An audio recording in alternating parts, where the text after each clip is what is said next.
드립니다. 우리 랩런트들 왜 잘 안 웃느냐 그랬더니 성가대가 너무 찬양에 집중해가지고 웃으면서 하시기 바랍니다. 이것이 나의 찬송이요. 감사합니다. 옆 사람 축복합니다. 한 해 동안 인도하신 하나님께 감사를 드립니다.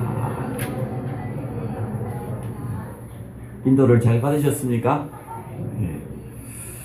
어느덧 2015년 마지막 주일이 되었습니다. 한 해를 마무리하면서 고백할 수 있는 것이 하나님의 은혜에 감사하다. 이 고백 외에는 다른 게 없습니다. 저 개인적으로는 완전 우상 가문에서 멸망바다에 마땅할 제가 복음을 깨달은 것도 감사한데 또 주의 종으로 부름받아서 오직 예수가 그리스도라는 살아계신 하나님만을 증거하는 이러한 주의 종이 된 것이 너무 감사하고요.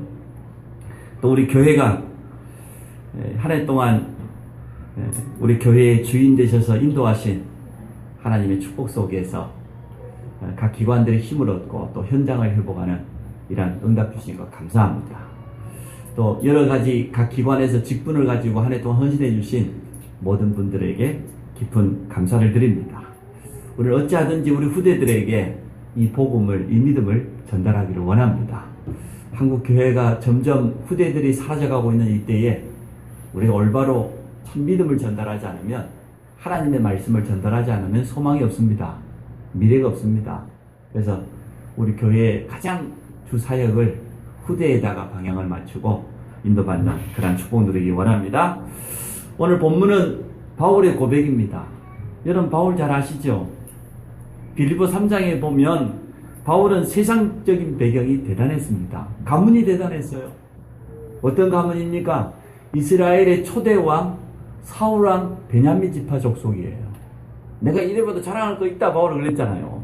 내가 육신적으로 육체로 신뢰할 만한 거 있다? 내가 이래봐도 베냐민 지파다. 그 집안도 대단했어요. 로마 시민권을 가지고 있었습니다.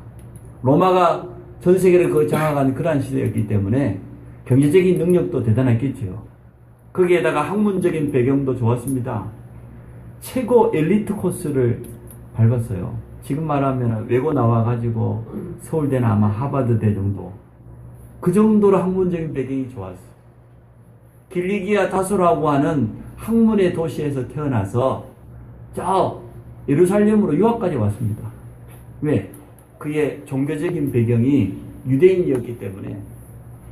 가말리엘이라고 하는 그 뛰어난 율법학자 밑에서 지도를 받던 수지자였습니다. 그러다 보니 모든 유대인들이 미래 차세대 지도자라고 인정하는 그런 사람이 되었어요. 집안도 좋지, 학문적인 배경도, 그 시대 종교적인 배경도 완벽했습니다. 그런데 딱 한 가지, 답이 없었어요. 세상 사람들이 똑같습니다. 너무나 좋은 집안에서 가진 것도 많고 배운 것도 많은데 한 가지가 없어요. 뭐가 없었습니까? 바울에게 복음이 없었습니다. 하나님의 말씀을 너무나 잘 알고 있고 하나님을 잘 섬긴다고 최선을 다했지만 한 가지가 없었어요. 복음이 없었어요. 어떻게 됐습니까? 예수님을 십자가 못 박아 죽인 유대인들 편에 서서 초대교회를 앞장서서 핍박하고 스데반이 순교하는 그 자리에 있었다니까요. 이제는 다메섹에 예수 믿는 사람들이 있다는 소식을 듣고 대제사장에게 정식으로 신임장을 얻어가지고 예수 믿는 사람들이 잡으러 가는 길입니다. 그들 잡아서 지금 족치려고. 그러한 가운데 인생의 가장 결정적인 순간이 찾아왔어요. 얼마나 독했으면 직접 주님이 찾아오겠습니까? 여러분 직접 주님이 안 찾아온 거 감사하시기 바랍니다. 전도자가 찾아와서 복음 전해준 거 여러분 감사하시기 바랍니다. 바울은 부활하신 주님이 직접 갔다니까요. 여러분 못 깨달은 오늘 저녁에 주님이 직접 찾아갈지 모릅니다. 사울아 사울아 네가 어찌하여 나를 핍박하느냐. 바울이 깜짝 놀랐어요. 그때 사울이었지 않습니까? 예수님을 십자가에 못 박아 죽이고 끝난 줄 알았는데 나는 네가 핍박하는 예수다. 그 부활하신 주님이 다메섹 도성에 예수 믿는 사람 핍박하러 가는 바울에게 찾아오신 거예요. 거기에서 바울은 인생에 답을 얻었습니다. 예수가 죽고 끝난 게 아니고 부활한 사신 게 맞구나. 그 초대교회가 그토록 예수님이 죽음에서 부활했다고 하더니 정말로 맞구나. 구약에서 약속한 메시아가 맞구나. 인생의 답을 얻었어요. 그때부터 새로운 인생을 살게 되었습니다. 오늘 스스로 고백했지 않습니까? 9절에 보니까 나는 사도 중에 가장 작은 자라 나는 하나님의 교회를 박해함으로 사도라 칭함을 감당치 못할 자다. 그런데 하나님의 은혜로 부활하신 그리스도를 만나고 난 다음에 전도자가 되었습니다. 어느 정도였습니까? 예수님 다음으로 최고의 전도자가 되었습니다. 그 시대에 로마에까지 가서 순교하기까지 복음 전하는 그런 사람이 되어졌습니다. 이 모든 것이 바울은 하나님의 은혜라고 했습니다. 오늘 여러분 모두에게 하나님의 은혜가 회복되는 날 되기를 축원합니다. 오늘 여러분 이 자리에 있는 것이 하나님의 은혜 아닙니까? 우리가 복음 깨닫고 하나님께 예배할 수 있다. 전도와 선교의 사명을 깨닫고 우리 후대들에게 믿음 전달해야 될 귀중한 그 축복된 자리에 있다. 이게 얼마나 큰 은혜입니까? 첫 번째, 모든 것이 하나님의 은혜입니다. 우리가 구원받은 것이 하나님의 은혜요. 성경이 뭐라고 예언됐습니까? 에베소 1장 4절에 보니까 창세 전에 그리스도 안에서 우리를 예정했다고 그랬어요. 예정이란 말은 무슨 말이야? 미리 정하셨다고 말이야. 우리를 구원하시기로 하나님이 미리 정하셨다고 그랬어요. 어떤 신학자들이 어떤 교단이나 신학교에 잘못 가르칩니다. 뭐라고 합니까? 하나님의 은혜도 필요하지만 우리의 의지, 우리 믿음이 필요하다. 이렇게 말합니다. 착각입니다. 창세기 3장에 범죄한 우리 인간은 영이 죽어버렸어요. 에베소 2장 1절에 보니까 죄와 허물로 말미암아 죽었다고 그랬어요. 죽어있는 영이 무슨 힘이 있습니까? 칼빈이라고 하는 신학자는 잘 깨달았어요. 인간이 하나님 떠난 이 원죄는 뭐냐? 전적인 부패요. 전적인 타락이다. 전혀 희망이 없다고 말해요. 전적으로 타락해버린, 영적으로 죽어버린 인간이 무슨 내 의지로, 내 믿음으로 구원받습니까? 아닙니다. 하나님의 은혜로만 가능합니다. 하나님이 우리를 창세전에 너는 내 것이라고 택해주지 않으면, 불러주지 않으면 우리가 믿음 고백할 수 없어요. 우리가 복음을 듣고 믿음 고백하는 그 믿음도 하나님의 선물이에요. 하나님의 은혜를 주신 것들이에요. 에베소서 2장 8절 9절이 정확히 말했잖아요. 우리 행위가 아니다 말이에요. 하나님의 은혜로. 예레미야 1장 5절에 뭐라고 했습니까? 우리가 어머니 태중에 시음받기도 전에 또 어머니 태에서 나오기도 전에 우리를 택하셨다고, 우리를 부르셨다고 그랬어요. 그래서 이사야서 43장 1절에 보니까 두려워하지 말라, 놀라지 말라. 내가 너를 지명하여 불렀나니 너는 내 것이다. 하나님 우리를 향하여서 너는 내 것이다.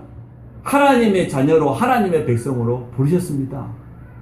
이게 구원받은 것이 하나님의 은혜예요. 다른 방법으로 안 돼요.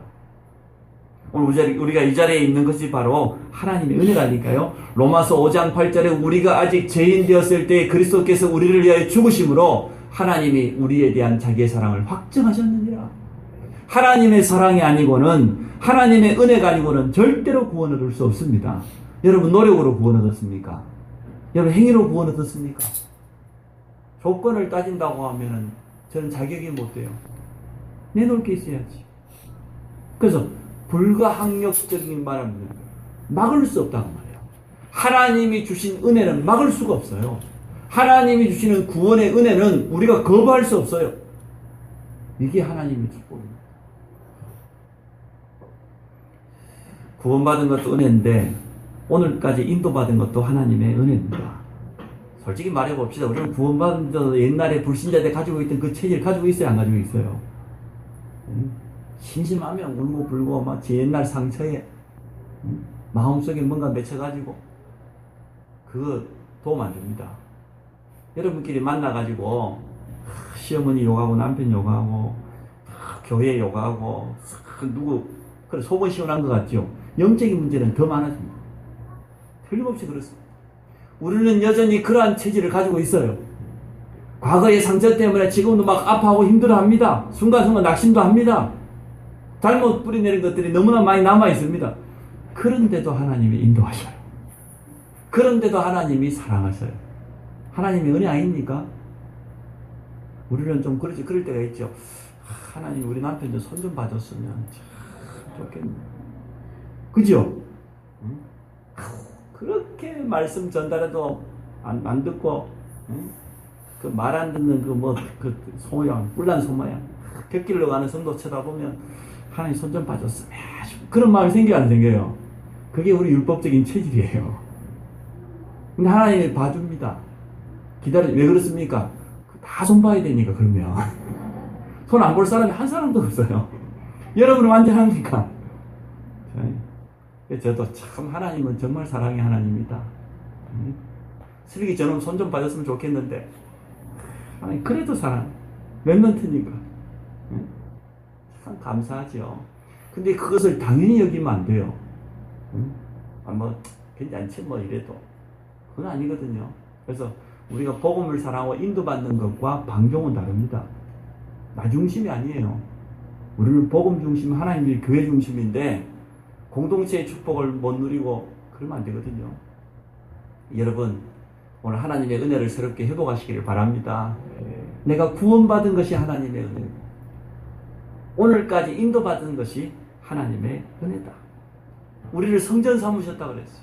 성전이 뭡니까? 하나님이 함께 하십니다. 구원받은 성도를 향하여서 성전이라고 그랬어요. 우리는 하나님의 전입니다. 내 마음대로 내 인생을 살아가는 게 아니에요. 성령께서 영원토록 일을 치시고 도장을 찍으시고 너는 내 것이라고 우리와 지금 함께 하십니다. 지금까지 인도하신 하나님은 앞으로도 인도하실 줄로 믿습니다. 우리 인생을 책임지시고 인도하실 겁니다. 오늘 이 믿음을 회복하시기 바랍니다. 어떻게 인도하십니까? 말씀으로 인도하십니다. 내 생각대로 내 욕심대로 인도하는 것이 아니고 하나님은, 살아있는 하나님은 말씀을 주시고 그 말씀대로 교회와 성도들을 인도하십니다. 여러분 말씀 따라가시기 바랍니다. 가장 좋은 축복 속으로 우리를 인도하고 계십니다. 그 첫 번째 우리가 고백할 수밖에 없는 거, 모든 것이 바로 하나님의 은혜다. 어리석은 사람 이런 말합니다. 내가 열심히 해서, 내가 부지런히 살아가지고 최선을 다해서. 그래요? 우리 인생이 우리 마음대로 사라집니까? 열심히 산다고 사라집니까? 아닙니다. 다윗이 정말 제대로 고백했어요. 우리가 가지고 있는 모든 것도 사실은 하나님 주신 것이다. 그렇죠? 한나가 사무엘을 낳고 나서 뭐라고 고백했습니까? 여호와를 대적하는 자 산산이 부서질 거라고 했어요. 무너질 것이라고 했어요. 주시는 이도 취하신 이도 여호와시라고 욥은 그리 고백했습니다. 정말 올바른 고백을 했어요. 모든 것이 하나님의 손에 있고 모든 것이 하나님이 주신 겁니다. 여러분 하나님 앞에서는 그러한 축복이 있어지기 바랍니다. 두 번째, 한 해 동안 우리 교회를 인도하신 하나님의 은혜에 감사를 드립니다. 전도자의 삶을 살 수 있도록 그리 축복하셨어요. 원단 메시지 뭡니까? 근본 회복 도전. 뭐가 근본입니까? 하나님이 응답하시는 그 흐름이 있어요. 방향이 있어요. 그게 뭡니까? 그리스도. 복음이 회복될 때마다. 복음이 끊어진 그 현장에 창세기 3장의 저주를 끝내는 그리스도의 복음이 이 근본이 나타날 때마다 그때만 하나님 축복하셨어요. 창세기 6장에 네피림 시대와 같이 지금 흑암 문화가 흘러가는데 거기에 하나님의 나라. 하나님의 나라. 바벨탑 헛된 성공, 하나님 없는 성공을 성공이라고 말하는 저들에게 성령운동을 일으키라. 이 근본을 하나님 우리에게 허락해 주셨고 무엇을 회복하라고 했습니까? 오순절에 초대교회의 축복을 회복해라. 마가다라방에 일어났던 그 성령의 축복을 회복해라. 15나라의 전도의 문이 열렸던 흑암 문화를 완전 무너뜨렸던 그 축복을 회복해라. 날마다의 축복을 우리 후대들과 함께 회복해라. 그렇게 말씀을 주셨어요. 그거 도전하라고 했습니다. 어디에 도전하라고요? 저 재앙 만난 현장에 강대국 중심으로 지금 일어나는 모든 흑암 문화에 도전해라. 세계 복음화를 놓고 담대하게 도전하라고 분명히 말했습니다. 이렇게 한 해 동안 말씀을 주시고 하나님은 우리를 인도해 주셨습니다. 우리 교회에도 현장 회복이라는 그런 말씀을 주셨는데요. 현장 회복하지 않으면 안 될 만큼 그렇게 인도하신 것 같아요. 지나놓고 보니까 하나님이 우리 교회를 얼마나 세밀하게 인도해 주셨는지요. 그래서 이제 주일 포럼이 조금씩 회복되면서 우리 새가족과 성도들이 말씀을 서로 나누고 기도 제목을 나누고 현장을 놓고 기도할 수 있는 이러한 축복 주신 거 참 감사합니다. 우리 각 선교에 새로운 일꾼들이 세워졌는데 꼭 기억하시기 바랍니다. 주일 하루 가지고도 충분합니다. 주일 하루만 내가 우리 성도들을 위해서 교회를 위해서 헌신한다고 하면 우리 교회 전체가 든든하게 세워져가는 그런 응답을 누릴 겁니다. 나머지 6일 동안은 평일 현장에서 우리가 인도받는 겁니다. 지금 주일날 교회 가면 성도들이 있지만 평일 현장 가보면 성도들이 없어요. 예수 믿는 표시도 못 나고 우리 살아갑니다. 불신자하고 똑같이 직장생활하고 불신자하고 똑같이 사업하고 그리고 불신자보다 돈은 더 못 벌고 그렇습니다. 그러잖아요. 똑같은 방법으로 사니까 거기다 11조 내놔야지 헌금 내놓으면 더 못 사는 게 당연하지. 우리 다른 방법으로 살아야 됩니다. 여러분 삶의 방법을 바꾸시기 바랍니다. 하나님의 말씀을 붙잡고 현장에 말씀이 성취된 현장이 돼야 되는데 말씀 놓치고 살아가니까요. 사실 하나님 말씀하고 우리 현장하고 안 맞아요. 근데 정확한 것은 그 말씀 붙잡으면 현장이 성취된다니까요. 우리 수준과 상관없이 하나님은 능력으로 역사하시게 되어 있습니다. 그래서 우리 교회가 회복해야 될 현장이 뭐냐? 주일 현장부터 회복. 주일날 성도들이 하나 되어서 받은 말씀 가지고 서로 은혜를 나누고 연약한 성도를 위해서 기도하고 그리고 현장에 돌아가서 복음 없는 불신자에게 이 복음을 증거하고 그것 때문에 내가 사업해야 될 이유가 있고 우리 후대들은 학업해야 될 이유가 거기에 있고 거기다 비전을 두고 그러고 살아가야 됩니다. 전도와 선교와 상관없는 삶을 산다? 하나님 보시기에는 가치 없습니다. 전도 선교와 전혀 상관없는 사업을 한다? 하나님 그 사업을 축복할 이유가 없어요.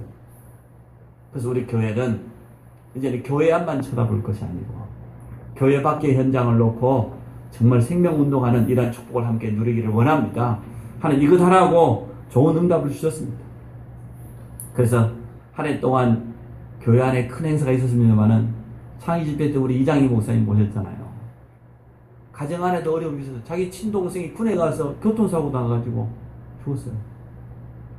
그 이후로 그 문제가 돼가지고 결국 어려움 당했어요. 자기도 불시병을 가지고 있습니다. 산소 발생기를 늘 가지고 움직여요. 잠잘 때마다 그 응급실에 가면은 환자들이 코에다 대는 것처럼 산소 발생기를 코에다가 걸고 밤새 자야 돼요. 안 그러면은 농도가 떨어져가지고 언제 어떻게 될지 몰라요. 이걸 메고 선교 현장 중국으로 어디로 다녔어요. 그런데 복음 사랑하는 그 중심 때문에 후대를 향한 그 중심 때문에 하나님이 지금까지 축복하신 그 증인의 소리를 들으면서 우리에게 참 시사하는 바가 굉장히 크죠. 뿐만입니까? 우리 교회와 전혀 상관없이 우리 RTS 랜던 신학교와 캠프를 2번이나 했습니다. 2학기 동안 계속했습니다. 집중훈련을 좀 계속 중에 있습니다. 가만히 보니까요. 이게 하나님이 우리 교회에 주신 사인인 것 같아요. 현장을 회복하지 않으면 안 되도록 그렇게 우리를 인도해 가시는 것 같아요. 그 속에 직접 참여하신 분들은 실제로 체험한 증거들이 있을 겁니다. 또 지금도 기다리고 있는 분들은 주저하지 마시고 이 축복 속에 함께 참여하시기를 바랍니다. 그래서 한 해 동안 우리 인도해 주신 하나님, 우리 교회의 주인은 하나님이십니다. 하나님이 모든 것을 이끌어갑니다. 목사도 장로님들도 주장하는 바가 없습니다. 오늘 하나님의 말씀 따라서 말씀이 맞다고 하면 가는 것이고 그 방향에 맞추어서 온 성도들이 원네스를 이루어서 인도받기를 원합니다. 그래서 이제는 세 번째로 2016년을 향한 여러분 믿음의 그릇을 넓히시기 바랍니다. 하나님은 지금까지 은혜로 우리를 인도하셨을 뿐만 아니라 우리 교회의 참된 주인이 되어 주셔서 오늘까지 인도하셨는데 2016년에는 더욱더 세밀하게 인도받는 우리 모든 성도 되기를 주의 이름으로 축원합니다. 참 감사하게도요. 지난 성탄절날 저녁에 우리 KBS 1TV에서 성탄절 특별 다큐를 했잖아요. 일사가고 주기철. 이제 굉장히 좋은 반응을 일으킨 것 같아요. 많은 분들이, 물론 기독교인들이 많이 봤겠지만, 많은 사람들이 그 방송을 시청하고 나서 자기 나름대로 참 다시 한번 생각하게 됐다. 믿음을 다시 생각하는 사람도 있었고, 또 그 어려운 시기에 끝까지 신념을 지킨, 불신자 눈에서는 그렇잖아요. 그래서 지금까지 동시간대의 다큐 한 해 동안 시청률 1위가 나왔어요. 그래서 지금 이게 문화 싸움입니다. 똑같은 시간에 싸이가 무슨 쇼를 했다는데, 콘서트를. 거기보다 시청률이 높게 나왔어요. 그래서, 참 감사하다. 지금, 그렇잖아요. 방송 안에 지금 많은 지금 종교 드라마들이, 여러분 중요한 영화 보십시오. 하나같이 그 배우에 보면은, 언제나요. 천주교, 겨울연가 보십시오. 늘 성당 앞에 가고 데이트하고, 만나고 헤어지고. 히트진 영화 보면 하나같이 종교적인 배경을 다 아재 바다아재인가 하여튼 똘중들이 나와가지고 하나같이요 종교를 다 미화해가지고 그 속에 예수 그리스도만 쏙 빼버리고 성탄절 문화가 지금 그런 문화죠. 하나같이. 성탄절이 휴일입니까? 성탄절이 노는 날에는 여행 가는 날이에요? 진짜요. 우리 교회 안에서부터 굉장히 너무나 나중심, 너무 좁은 생각, 진짜 공동체가 뭔지도 모르고. 그래서 2016년에는 응답받을 그릇을 준비하시기 바랍니다. 시편 81편에 보니까 우리의 능력 되신 하나님께서 이렇게 말씀하셨습니다. 애굽 땅 종되었던 곳을 인도하신 여호와 네 하나님이 이렇게 말씀하셨다니까요. 내 입을 넓게 열라, 내가 채우리라. 그 말은 무슨 말입니까? 입을 넓게 열어서 기도하란 말도 있지만 우리 믿음의 그릇을 넓게 준비하라는 말이죠. 2016년은 여러분 작은 그릇 다 깨버리세요. 작은 그릇 가지고 있으면 아깝다고 했지만 확 깨버려. 오늘 다 깨버리고 나가세요. 너무나 좁은 생각, 내 밖에 모르고 우리 집 밖에 모르고 그 좁은 생각 가지고 하나님 더 주시려도 줄 수가 없는 거예요. 오늘 믿음의 큰 그릇을 넓히시기 바랍니다. 네 입을 넓게 열어라 그랬다니까요. 창조자 하나님이 채워주시겠다고 그랬어요. 응답하시겠다고 분명히 약속했습니다. 틀린 생각, 그것도 믿음이에요. 그 틀린 응답이 옵니다. 작은 생각, 그 믿음대로 작은 응답밖에 안 옵니다. 근데 오늘 말씀하신 대로 큰 믿음의 도전을 하게 되어지면 큰 그릇으로 하나님이 채우실 것입니다. 세상 사람들 중에서도 그런 분들 많아요. 김영삼 전 대통령이 중학생 때 대통령이 되겠다는 꿈을 가졌어요. 자기 책상 앞에다가 날 써놨다잖아요. 미래의 대통령 김영삼. 책상에다 다 붙여놓고 그 꿈이 이루어졌습니다. 선박왕이라서 오나시스가 뭐 했습니까? 부두 노동자 출신이었습니다. 하루 벌어서 하루 먹고 사는 쉽게 요즘 말하면 노가다꾼이었어요. 그런데 매일마다 하루 일을 마치고 부둣가에 서가지고 저 넓은 바다를 향하여서 하나님께 기도한 거예요. 언젠가는 내가 만든 배가 저 세계 바다를 누비게 될 그 꿈을 가지고 도전했어요. 결국은 선박왕이 되었어요. 하나님 모르는 불신자들도 그래요. 그렇다고 하면 오늘 이 자리에 있는 우리 모든 성도들은 믿음의 그릇을 크게 넓히시기 바랍니다. 하나님께 영광 돌릴 그러한 그릇을 준비하세요. 지금까지 가지고 있던 생각 다 버리라. 작은 그릇들 전부 다 버리세요. 그래서 하나님이 기뻐하실 기도 제목을 준비하시기 바랍니다. 부활하신 주님은 우리에게 큰 그릇을 주셨어요. 예루살렘과 온 유대와 사마리아 땅끝 전 세계. 바울이 뭐라고 했습니까? 에베소가 끝이 아니고 나는 로마도 보아야 하리라. 큰 그릇을 가졌어요. 그래서 2016년에 하나님이 기뻐하실 기도 제목을 준비하시기 바랍니다.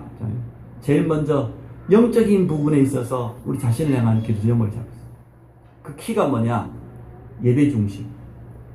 예배 가장 우선. 나는 어떻게 예배 드리겠다? 하나님께 우리가 최고로 영광 돌리는 건 예배입니다. 여러분 물론 전도를 많이 해가지고 하나님 기뻐하시겠죠? 사업을 열심히 해가지고 헌금 많이 내면 기뻐하시겠죠? 아닙니다. 그것보다 하나님께 최고 영광 돌릴 수 있는 게 뭐냐? 예배가 내 삶의 가장 우선순위가 되는 거예요. 창세기 2장 보십시오. 하나님이 모든 만물을 6일 동안 창조하시고 7째 날 안식하시고 그날을 구별하셨고 복 주셨다고 했어요. 그래서 내 영적인 생활의 키는 뭐냐? 예배 중심. 예배가 안 된다? 인생이 안 되는 겁니다. 예배가 우리의 키가 돼요. 신령과 진정으로. 그래 예배 드리라고 그랬잖아요. 그리고 영적인 삶에서 두 번째는 뭡니까? 기도 생활입니다. 나는 어떻게 예배 드리고 나는 어떻게 기도하겠다. 이런 기도 제목을 확실하게 붙잡고 그렇게 도전하시기 바랍니다. 저는 전에 간증한 적이 있을 겁니다만은 예배가 얼마나 소중한지 몰랐어요.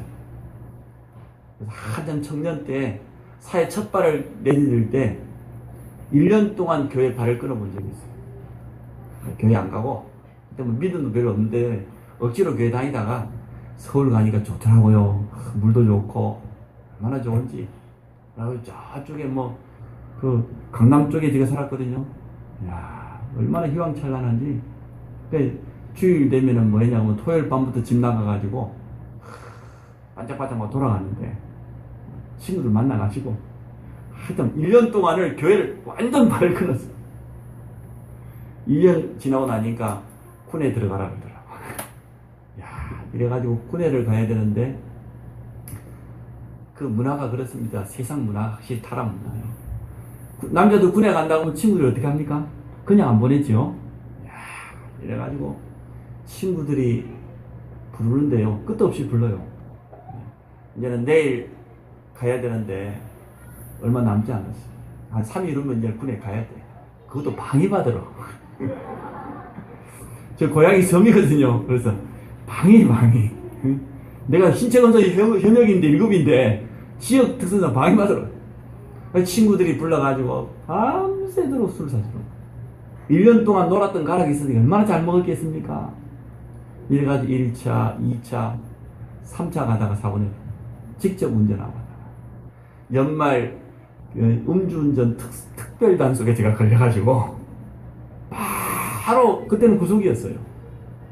음주 단속을 얼마나 많이 마셨던지 교통사고를 냈는데요. 앞에 간 택시를 가다가 살며시 받아버렸어요. 신호 기다려온 택시를.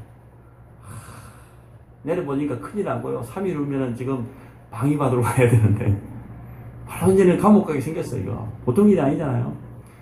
그래서 제가 인본주의를 썼습니다. 주머니를 털어보면 돈이 많이 있더라고.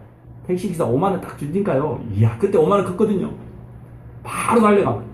승객 2명, 1명 오면 바로 달려가. 한 명이 문제나 이게 군에서 의가사 제대해서 허리를 다쳐가지고 허리 아프다고 그러는데 진짜요. 보통 사람 1년 월급을 제가 주고 왔습니다. 그 사람에게. 내가 방위받으러 가려고. 군에 감옥 안 가고 방위받으러 가려고. 그래서 제가 그 돈을 주고 왔는데 하나도 아깝지 않았어요. 어떤 깨달음이 왔냐. 드디어 하나님이 나를 부르시는구나. 1년 동안 얼마나 열심히 돌았다. 그날 이후로 제가 예배를 놓쳐본 적이 없습니다.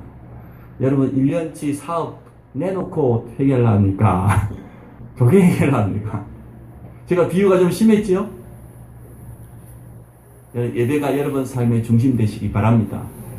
남편이 어쩌고 시댁이 어쩌고 별의별 핑계를 다 대는데 태어나 부모들 정신 차리세요. 새해에는 여러분 영적인 삶을 회복하시기 바랍니다. 두 번째, 우리 가족과 자녀, 산업과 미래를 향한 기도 제목을 찾으시기 바랍니다.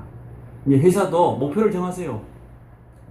분명한 목적을 가지고 방향을 가지고 교회와 지역과 직분을 향한 그런 기도 제목을 꼭 찾으시기 바랍니다. 하나님께서 교회 공동체 속에 우리를 불러주셨고 직분을 주셨다는 것은 그 일을 통해서 우리를 축복하시겠다는 거예요. 또 전도와 선교와 후대를 향한 기도 제목. 그래서 이건 구체적으로 잡으세요. 2010년 나는 영접운동 몇 명, 말씀운동 단합방 몇 개, 교회와 몇 명, 이렇게 구체적으로 잡고 한번 도전해. 하나님 앞에 기도할 때 어떻게 하나님 역사하시는지. 우리가 육신적인 목적을 위해서 나의 동기와 야망을 채우기 위한 기도가 아니고 하나님이 원하시는 기도 제목을 붙잡는다고 하면 하나님은 응답하실 겁니다. 바울이 그 증인이잖아요. 지난날에는 하나님 모르고 자기 종교적인 목적과 야망을 가지고 살았었는데 부활하신 그리스도를 만나고 나서 그 인생이 달라졌습니다. 예수 그리스도를 아는 지식이 가장 최고의 지식이다. 나는 그리스도와 십자가를 위해서라면 죽어도 좋겠다. 그리고 고백했어요. 그 바울이 가는 곳마다 하나님의 역사가 일어난 줄로 믿습니다. 지나온 모든 것이 하나님의 은혜입니다. 또 지금까지 인도하신 것도 2016년에 인도하신 분도 하나님입니다. 그렇다고 하면 오늘 우리 믿음의 결단, 믿음의 그릇이 가장 중요한 줄로 믿습니다. 여러분 믿음의 그릇을 넓게 열어서 하나님이 채우시는 그 응답을 체험하시기 바랍니다. 우리 10절 같이 한번 읽어봅시다. 시작. 그러나 내가 나된 것은 하나님의 은혜로 된 것이니 내게 주신 그의 은혜가 헛되지 아니하여 내가 모든 사도보다 더 많이 수고하였으나 내가 한 것이 아니요 오직 나와 함께 하신 하나님의 은혜로다. 하나님 감사합니다. 2015년 한 해 동안 우리를 인도하신 하나님께 감사를 드립니다. 우리 교회의 주인이 되셔서 역사하신 하나님께 영광을 돌립니다. 2010년을 향한 우리 남은 삶을 향한 믿음의 큰 그릇을 준비하도록 축복하여 주옵소서. 우리 모든 성도들에게 믿음의 결단하는 새로운 시작이 되도록 축복하여 주옵소서. 예수 그리스도 이름으로 기도합니다.